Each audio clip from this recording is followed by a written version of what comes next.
우리 옆에 있는 성도들과 함께 인사 나누도록 하겠습니다. 하나님의 얼굴을 구합시다. 같이 인사 나눌까요? 하나님의 얼굴을 구합시다. 하나님의 얼굴을 구하는 신앙인이 되길 원합니다. 오늘 우리가 읽은 시편 11편, 이 시편 11편의 표제를 보면요, 이렇게 나와 있습니다. 다윗의 시 인도자를 따라 부르는 노래. 그냥 일반적인 표제인데요, 다윗의 시지만 이 내용들을 살펴보면 다윗이 도망치고 있던 한 시절, 어느 한순간에 기록된 시라는 것을 알 수가 있습니다. 1절에도 나와 있다시피 내가 여호와께 피하였거늘, 다윗이 기록했는데 여호와께 피하였다라면서 다윗이 어떤 도망치는 순간에 이 시를 기록했구나라는 것을 우리가 유추할 수 있죠. 다윗이 도망치던 시절은 크게 두 번 있었습니다. 알다시피 장인이었던 사울 왕에게서 도망치던 시절이 한 번 있었고, 또한 그의 아들인 압살롬의 반역으로부터 이 왕자에서 물러나면서 도망치던 시절, 두 번째 도망치는 시절이 있었습니다. 그러나 이 다윗은 이 시편에 대해 특정한 시기를 정하지 않았는데, 다른 시들을 보면은 이런 표제에 의해서 조금의 약간의 서술이 들어가 있습니다. 예를 들면 압살롬을 피하였을 때 지었던 시라던가, 아니면 블레셋인에게 잡혔었을 때 지은 시라는 이런 그런 각주가 들어 있거든요. 그런데 이 시는 그냥 평범하게 다윗의 시, 인도자를 따라 부르는 노래라는 그런 표제를 사용하고 있는 것을 볼 수가 있습니다. 아마도 하나님 앞에 나오는 예배자들의 앞에서 이 시를 함께 노래하고 함께 부르도록 한 이유인데, 어떤 위기의 순간에서나 누구에게나 적용할 수 있는 보편적인 믿음의 고백, 구원에 대한 요청, 믿음의 선택을 하도록 하는 이유가 아니었을까 하는 생각을 하게 합니다. 그렇다면 다윗이 함께 예배하는 자들과 함께 나누고 싶었던 이 시편 11편을 통한 신앙 고백이 과연 무엇일까? 이 시의 시작은 1절에 나타난 대비되는 피난처에서 이 시의 의미를 찾아볼 수가 있을 것 같습니다. 우리 1절 말씀인데요, 1절 말씀을 우리 다시 한번 소리내서 읽어보도록 하겠습니다. 내가 여호와께 피하였거늘 너희가 내 영혼에게 새같이 내 산으로 도망하라 함은 어찌함인가. 아멘. 시 1편에서 이야기하기를 다윗은 말합니다. 내가 여호와께 피하였거늘. 그러니까 다윗은 이미 여호와께 피하였습니다. 그런데 이 다윗의 피난처는 하나님이라는 사실을 밝히고 있죠. 하지만 주변 사람들 혹은 다윗을 해하려 하는 사람들은 이렇게 이야기를 합니다. 새같이 너의 산으로 도망쳐라 라고 말입니다. 새와 같이 너의 산으로 빨리 도망쳐라. 왜 그렇습니까? 2절 말씀에 기록된 대로 악인이 활을 당기고 화살을 쏘려 한다라는 것이 그 이유입니다. 그러니 너는 빨리 피해야 한다. 새같이 내 산으로 도망하라 라고 이야기를 건네는 것입니다. 여러분들 생각해보면 다윗을 비롯한 모든 그리스도인, 우리들도 마찬가지죠. 우리들 모두가 어느 한순간 두려움의 목소리를 듣게 될 때가 있습니다. 세상 가운데에서 말입니다. 악인이 활을 당기려 화살을 쏘려 한다. 그래서 빨리 피해라, 도망하라 라는 소리를 들을 때가 있죠. 위험하니 빨리 피난하라. 그리고 이때 우리는 두려움의 목소리에 두 갈래 길 사이에서 선택의 압박을 받고 있는 것이 사실입니다. 하나는 하나님께 달려가는 이 다윗과 같은 선택이요, 또 하나는 이 시에서 나오는 내 산으로 도망하라 라고 표현된 자기 스스로 도피처라고 생각하는 곳을 향해서 도망가는 것입니다. 그 도피처, 그것은 다른 종교일지 철학일지, 내가 마련한 경제적인 탄탄함일지, 아니면 내가 구축해 놓은 사회적인 네트워크일지, 아니면 다른 어떤 곳일지 모르겠습니다만 내가 마련한 그 도피처, 그 산으로 도망하라, 사람들은 그렇게 이야기하는 것입니다. 최근에 사회학자인 연세대 김호기 교수님이라는 분이 계시는데요, 한겨레 신문과 인터뷰 중에 현재 한국 사회를 두고 이렇게 진단한 바가 있습니다. 한국 사회의 문제는 하루아침에 생겨난 것이 아니다. 지금의 한국 사회는 경제, 정치, 가족, 교육 전반에 구조적 피로가 누적된 사회가 되었다. 개인의 책임으로 돌릴 수 없는 시스템적 부담과 압력이 쌓여 있다라고 진단하였습니다. 피로가 누적된 사회, 시스템적 부담과 압력이 쌓여 있는, 압박하는, 부담을 주는 그런 사회 속에 우리는 처해 있다라는 것입니다. 이렇게 삶의 모든 영역에 피로가 누적된 사회 안에 우리가 갇혀 있다 보니 사람들은 말하기를 이럴 때에 나 자신을 챙기고 도망이라도 가야 한다, 각자 도생해야 한다, 그런 시대가 되었다. 버티는 게 지혜가 아니라 피하는 것이 지혜다 라면서 피할 수만 있다면 그 도피처로 피하라 라는 이 시대에 그럴듯해 보이는 지혜를 우리에게 던지고 있습니다. 한 가지 더 이야기하면 하버드 대학교에서 행복 연구라는 것을 하였는데요. 20년이라는 시간에 걸쳐서요. 최근에 2023년에 이 책임 교수였던 월딩어 교수님께서 발표를 했어요. 삶의 무게가 버거워질수록 사람들은 문제를 직면하기보다 더 쉽고 회피적인 길을 선택한다라고 분석을 한 것입니다. 삶의 무게가 버거워질수록 문제를 직면하는 그런 시대가 아니라 오히려 그 문제를 회피한다는 것입니다. 그렇습니다. 도피처로 도망가야 하는 사회 안에 살고 있는 우리는 언제라도 이런 말을 들을 수 있는 것입니다. 위험하니 빨리 피하십시오. 새처럼 당신의 산으로 도망치십시오. 이것이 우리가 살아가고 있는 세상 한복판에서 듣게 될 수 있는 소리인 것입니다. 하지만 우리가 유념할 것은 세상 가운데에서 듣게 되는 이 목소리가 우리에게 두려움으로 들려올지라도, 그래서 새와 같이 산으로 도피해야 살아갈 수 있을까 할지 모르지만 우리의 믿음은 양갈래길에서 분명한 피난처는 산이 아니라 바로 다윗이 고백한 여호와 하나님임을 우리는 고백해야 하는 것입니다. 다윗과 같이 말입니다. 내가 여호와께 피하였거늘, 이 고백과 같이 말이죠. 하나님께 나와 나의 짐을 내려놓으며 내 마음의 이야기를 이야기하고 하나님께 구원을 요청하며 기도하는 것, 그 여호와께 피하는 것. 다윗은 하나님을 믿는 그리스도인이라면 믿음의 길로서 여호와께 피하여야 한다라며 그 당시에 이스라엘 백성과 그 후대의 자손들과 또한 오늘 우리에게도 그렇게 안내하고 있는 것입니다. 여호와께 피하십시오 라고 말입니다. 사랑하는 성도 여러분들, 세상에서 들려오는 두려운 목소리에 세상이 말하는 산으로 피하는 선택을 내려놓으시기 바랍니다. 먼저 앞으로 언제라도 우리 하나님께 피하는 저와 여러분들의 신앙이 되기를 주님의 이름으로 축복합니다. 문제가 생기거든 두 손을 모으십시오.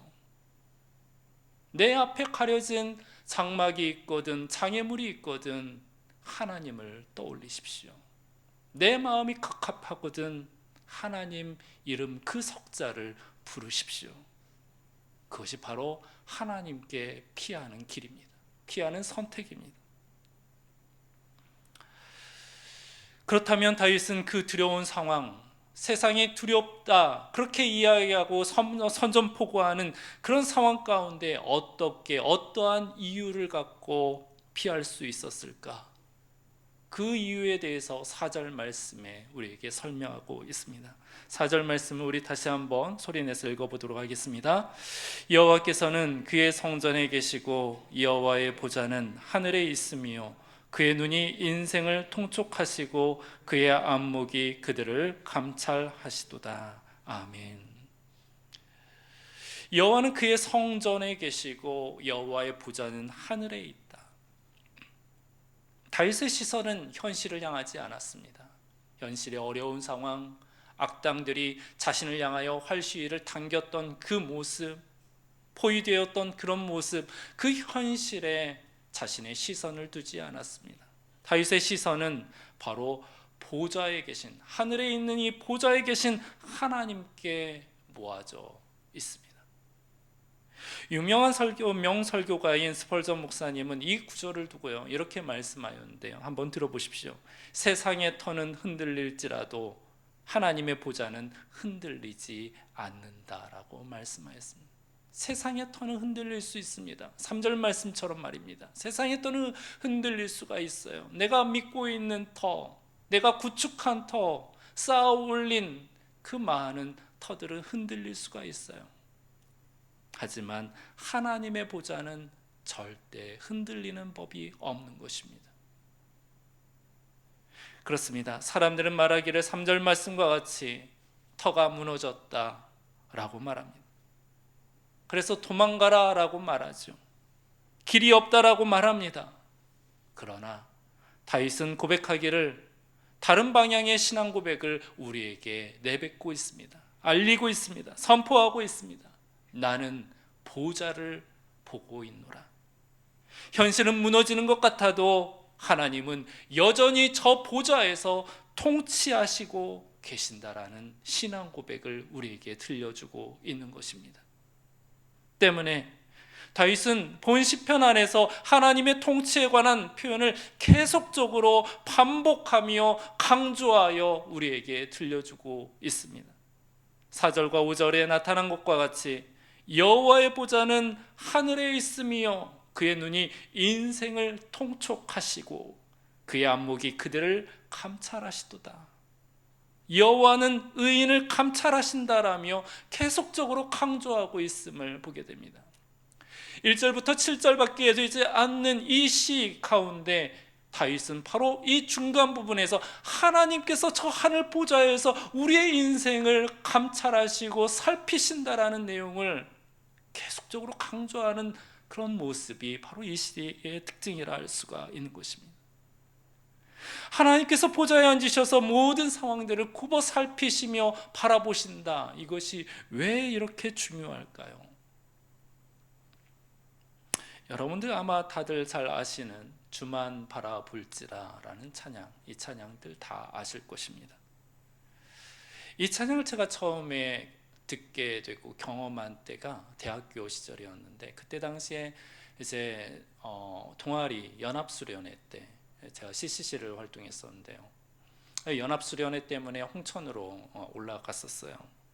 그 수련회를 갖게 되었는데 그때 처음 듣게 되었습니다. 근데 가사가 너무나 은혜로운 거예요. 여러분들도 아마 이 찬양을 들었을 때 은혜로 여겼다시피 저 또한 은혜로 들렸던 것입니다. 하나님 사랑의 눈으로 너를 어느 때나 바라보시고 하나님의 인자한 귀로서 언제나 너에게 기울이시니 어두움에 밝은 빛을 비춰주시고 너의 작은 신음에도 응답하시니 너는 어느 곳에 있든지 주를 향하고 주만 바라볼지라. 얼마나 은혜로운 가사입니까? 이 곡을 듣는 순간에요, 이 가사의 내용이 마치 제 마음을 후벼 파는 것 같았습니다. 나를 언제나 바라보시는구나. 나의 말에 언제나 귀를 기울이시는구나. 어둠 가운데 빛을 비춰주시고 내 작은 신음에 하나님께서는 응답하시는구나. 이전까지는요, 이런 가사의 찬양을 경험하지를 못했습니다. 당시 찬양의 모든 복음성가의 가사들은 하나님에 대한 역사하심, 하나님의 위대함, 하나님의 어떤 성품, 하나님의 사랑, 은혜, 이런 것들을 묘사하는 가사가 주를 이루었어요. 그냥 서술하는 것처럼. 그저 은혜가 되었던 찬양이 있다라면 대표적으로 생각나는 것이 너는 내 아들이라 라는 찬양이었습니다. 너는 내 아들이라, 이 한 대목 안에서 그냥 은혜가 되었던 것 같았습니다. 그런데요, 주만 바라볼지라 이 찬양을 처음에 딱 들었던 순간 후렴 전체 내용이 통째로 저에게 은혜로 다가오는 것이었습니다. 계속적으로 하나님께서 막 말씀하시는 것 같았어요. 나를 살펴보시고 나의 모든 것들을 감찰하시는 주님, 나의 필요를 아시고 나의 모든 필요에 응답하고 반응하시는 그런 사랑 많으신 하나님이구나라는 것을 느끼게 되는 저였었습니다. 당시 저로서는 앞날에 대한 막막함이 있었습니다. 어떻게 해야 할까? 어떤 갑갑함이 있었어요. 또한 수련회를 참석해도 겹겹이 쌓여있는 어떤 영적인 그런 복잡함이 있었습니다. 그런데 그 수련회잖아요. 연합수련회, 은혜 잔치잖아요. 축제잖아요. 마음껏 은혜를 누려야 하는데 그 은혜를 누리지 못하고 뭔가 마음속에 걸림이 있고 엉켜있는 내 영적인 이 모습에 그냥 마음껏 은혜를 누리지 못하는, 그냥 반쯤 걸쳐놓은 그런 참여자가 바로 저였던 모습이었습니다. 그런데 이 찬양을 계속적으로 반복해서 막 부르고 앞에서 그렇게 인도하는 거예요. 처음으로 부르는 찬양이고 뭐 거의 주제 찬양이다시피 였으니까요. 그때에 이 찬양의 고백과 함께 저의 모든 영적인 답답함이 다 해소되고 오로지 이 집회에만 집중할 수 있도록 길을 터 주었던 것을 경험했습니다. 사랑하는 성도 여러분들, 하나님께서 불꽃 같은 눈으로 우리의 삶을 살펴보신다는 것이 얼마나 은혜가 되는 고백입니까? 얼마나 은혜가 되는 사실입니까? 나의 삶뿐입니까? 나의 감정도, 나의 신앙도, 내가 현재 품고 있는 문제들도 하나님께서 다 살펴보시고 다 감찰하신다는데 얼마나 안심이 되겠어요? 얼마나 하나님께서 우리에게 평안함으로 인도하시겠습니까?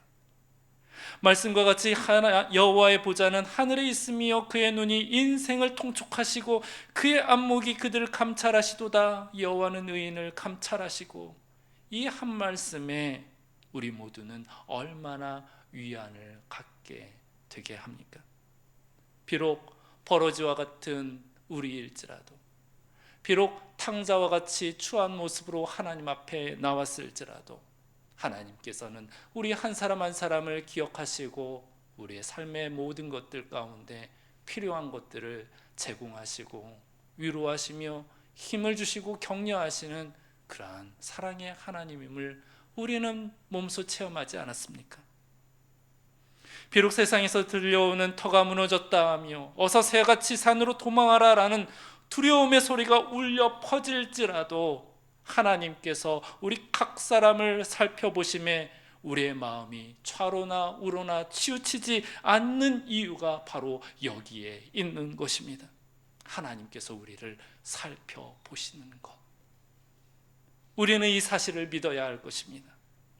바라기는 우리 모두가 하늘 보좌에 앉아 계신 여호와 하나님께서 이 세상을 통치하시는 것과 언제나 우리를 살펴보시는 하나님임을 믿으며 보좌를 향하여 나아가는 저와 여러분들이 되시기를 주님의 이름으로 축복합니다. 이제 본 시편의 마지막 부분을 함께 살펴보도록 하겠습니다. 7절 말씀인데요, 우리 7절 말씀을 다시 한번 소리내서 읽어보도록 하겠습니다. 여호와는 의로우사 의로운 일을 좋아하시나니 정직한 자는 그의 얼굴을 배우리로다. 아멘. 다윗은 하나님께 피한다, 하나님께서 보좌에 앉으셔서 통치하신다라는 고백과 함께 마지막 결론에서 하나님의 은총을 노래하고 있습니다. 바로 정직한 자는 그의 얼굴을 배우리로다. 하나님의 얼굴을 배우리로다. 주님의 얼굴을 뵐 수 있습니다 라는 이 고백입니다. 어느 누군가는 말하기를 이렇게 이야기했습니다. 믿음의 가장 큰 보상은 하나님을 보는 것이다. 이보다 더 큰 상급은 없다라고 말합니다. 믿음의 가장 큰 보상, 그것은 하나님을 뵙는 것, 하나님의 얼굴을 보는 것. 성경에서 하나님의 얼굴을 본다라는 표현은 굉장히 깊은 의미를 갖고 있습니다. 하나님의 얼굴을 보면은 하나님과의 친밀한 교제를 나누는 것을 말하는 것이에요. 또한 하나님의 임재 안에서 영원한 영광 가운데 거하는 것을 이야기합니다. 또한 하나님의 얼굴을 본다라는 것은 하나님과 사랑을 나누는 그런 증표가 되기도 하는 것입니다. 하나님의 얼굴을 본다는 거예요. 모세가 주님의 영광을 내게 보이소서라고 기도를 했었지요. 또 스데반 집사가 돌에 맞아 죽기 직전 하늘을 우러러 보았을 때 하나님의 영광을 보게 되었습니다. 하나님의 영광, 곧 하나님의 얼굴을 배웠던 것입니다. 또한 사도 요한이 pat모섬에서 하늘 보좌와 어린 양을 보았다라고 이야기하고 있습니다.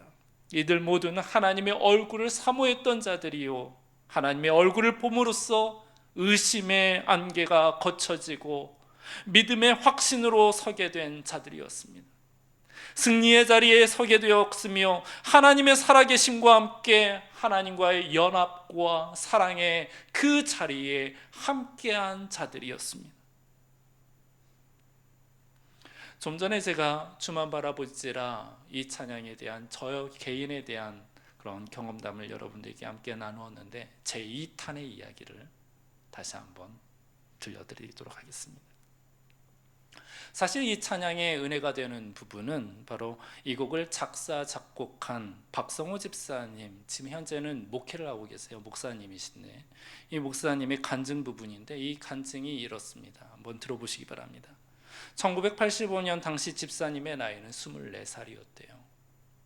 그런데 삶이 너무나 정말 캄캄할 정도로 암담했다라고 합니다. 왜냐하면 그의 집은 서울 상계동 흔히 말하는 달동네 집에서 생활을 하고 있었는데, 이분의 아버지는 이 폐결핵 3기로 피를 토하면서 누워 계신 상황이었다고 합니다. 그렇다고 집안 형편이 좋아서 병원 치료를 받을 수 있느냐, 그것도 아니었습니다. 그냥 끼니를 걱정해야 할 정도였습니다. 달동네에 산다고 했으니 말 다 했죠. 집안 형편은 정말 끼니 걱정과 또한 자신의 학비에 대한 걱정으로 이 집사님은 자신의 가족을 부양한다는 그런 마음에 막막함이 늘 앞을 가려 있었다고 이야기합니다.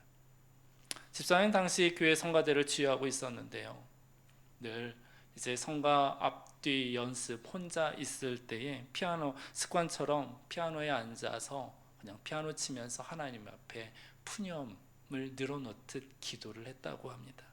근데 기도 내용이 이렇습니다. 하나님, 저 너무 힘듭니다. 하나님, 제발 좀 도와주세요. 하나님, 저 언제까지 이렇게 살아야 합니까? 이 상황 좀 바꿔주세요. 그렇게 기도했다고 해요. 매일처럼. 그날도 건반을 두드리며 울면서 그렇게 때를 쓰듯 하나님께 기도를 했다는데, 문득 갑자기 마음속 깊은 곳에서 하나님의 음성이 들려오기를, 성우야, 너는 힘들 때마다 나에게 와서 달라고만 하는데 정작 너는 나를 기쁘게 하기 위해 무엇을 했니? 라는 음성이 들렸다고 합니다. 이 소리를 듣는 순간 뒤통수를 얻어맞은 것 같았다라는 거예요.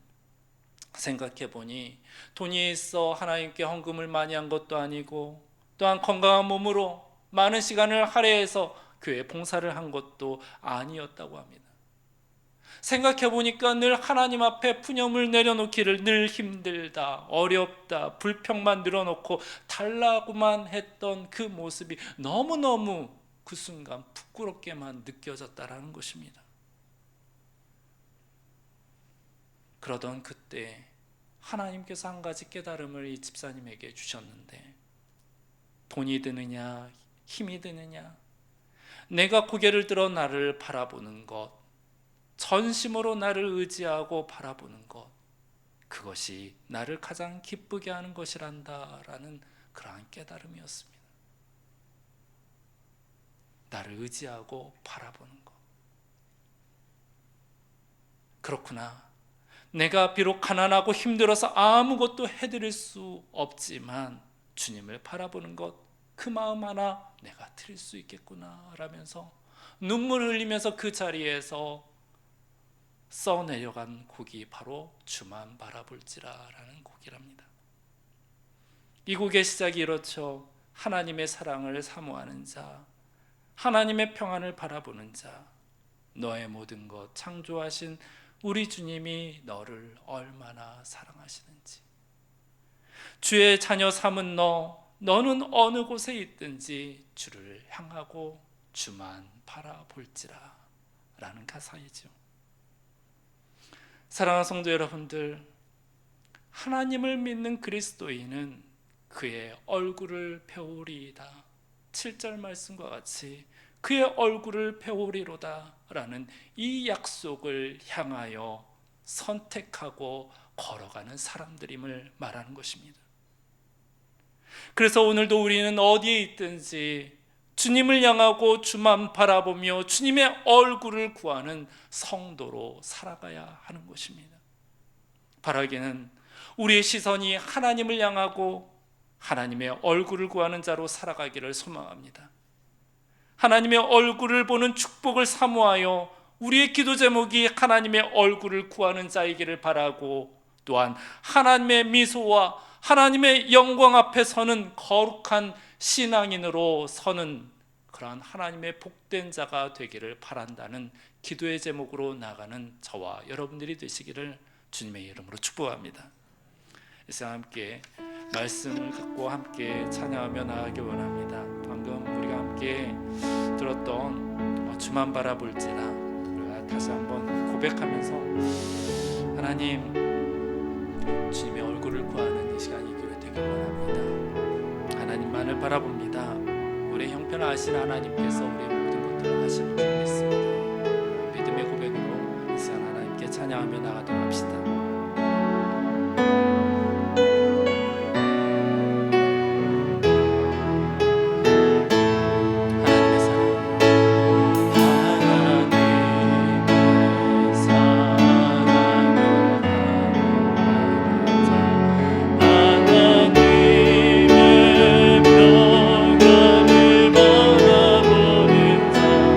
너의 모든 것 창조하시니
터가 무너졌다 말하는 이 시대 속에 산이 아니라 하나님께 피하는 믿음을 우리에게 허락하여 주옵소서. 무엇보다도 주 앞에 나아가 기도하며 주님의 이름을 부르며 또한 주님께 모든 것을 맡기는 그러한 신실한 믿음을 저희들에게 허락해 달라고 함께 기도합시다. 또한 어디에 있든지 주만 바라보며 주님의 얼굴을 구하는 정직한 자 될 수 있도록 하나님 우리들에게 은혜 베풀어 달라고 이 시간 말씀을 위해서 함께 주여 한번 외치며 함께 기도하며 나가도록 합시다. 기도합시다. 주여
하나님께서 우리 환우들 한 사람 한 사람 아버지 하나님께서 붙들어 주셔서 치료의 광선을 발하여 주옵시고 또한 아버지 하나님께서 빨리 속히 아버지 하나님 나음을 입을 수 있도록 하나님께서 역사해 달라고 우리 박경식 목사님, 손치로 집사님, 박현진 집사님을 이름을 불러가면서 함께 기도하길 원합니다.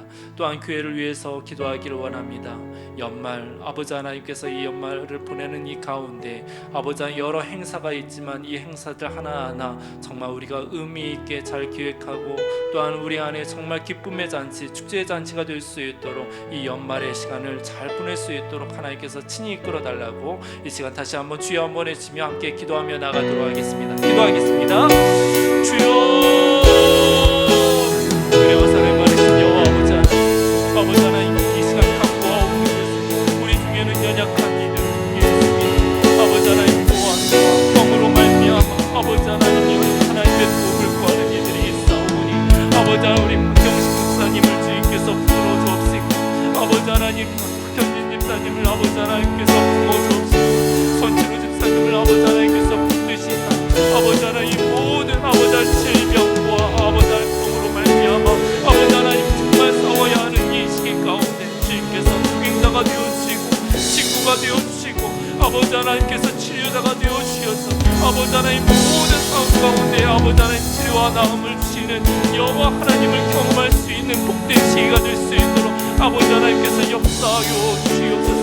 아버지 하나님 그의 나음이 발음이 있게 하여 주옵시고 속히 아버지 하나님 회복되어서 함께 예배하고 함께 아버지 하나님 공동체 생활을 이행해 나갈 수 있도록 저들 삶의 발걸음을 주님께서 친히 인도하여 주시옵소서. 아버지 하나님 마음 가운데 신앙의 회의감이나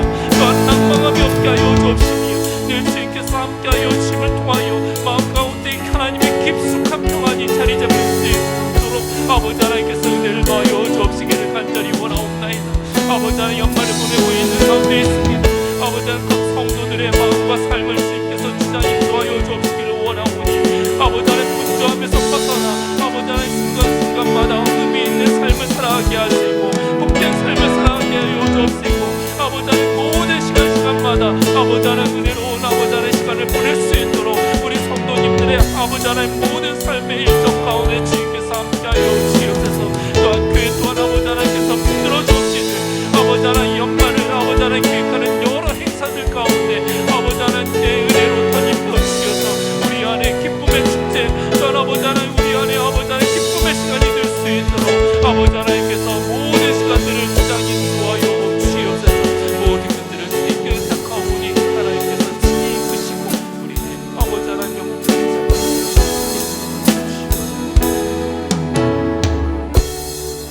사랑 많으신 주 아버지 하나님, 이 저녁 시간에도 우리의 발걸음을 믿음의 처소인 이곳 가운데로 이끌어 주셔서 참 감사합니다. 주님께서 우리에게 말씀하신 바와 같이 우리가 어디 있든지 주님의 얼굴을 구하는 하나님의 신실한 자로 살아갈 수 있도록 저희들에게 아버지 하나님의 은혜를 더하여 주시옵소서. 또한 아버지 하나님, 우리의 믿음의 고백이 아버지 하나님 어떠한 위급 상황 가운데서라도 하나님께 피하며 하나님께 구하며 하나님의 도움을 늘 요청하는 하나님께 붙어있는 자, 하나님 날개 아래 거하는 자 될 수 있도록 은혜를 더하여 주시옵소서. 그래서 아버지 하나님, 우리 마음 가운데 늘 평안이 있게 하시고 세상의 그 어떠한 것도 주님 주신 평안을 아버지 하나님 빼앗지 못하도록 아버지 하나님께서 늘 지키시고 아버지 하나님 늘 함께하여 주시옵소서. 아버지 하나님, 우리 중에는 연약한 자들이 있습니다. 아버지 하나님께서 함께 보살피시되 우리 박경식 목사님, 박현진 집사님, 손치로 집사님 저들 가운데 주님 함께 하셔서 아버지 하나님 저들 마음 가운데 주님의 치료하시는 광선과 또한 아버지 하나님께서 함께 하심에 마음 깊은 평안이 저들 가운데 임할 수 있도록 은혜를 더하여 주시옵소서. 아버지 하나님, 교회 안에 하나님의 평강이 있기를 원합니다. 12월 한 달 동안에도 주님 주신 평안으로 아버지 하나님 이 한 달이 의미 있는 한 달이요 우리 안에 참으로 영적인 참 즐거운 시간이 될 수 있도록 하나님께서 친히 이끌어 주시옵소서. 아버지 하나님, 우리 돌아가는 발걸음 위에도 하나님의 평강으로 주님께서 채워주옵시기를 간절히 바라오며 우리를 사랑하시는 주 예수 그리스도의 이름으로 기도하옵나이다. 아멘.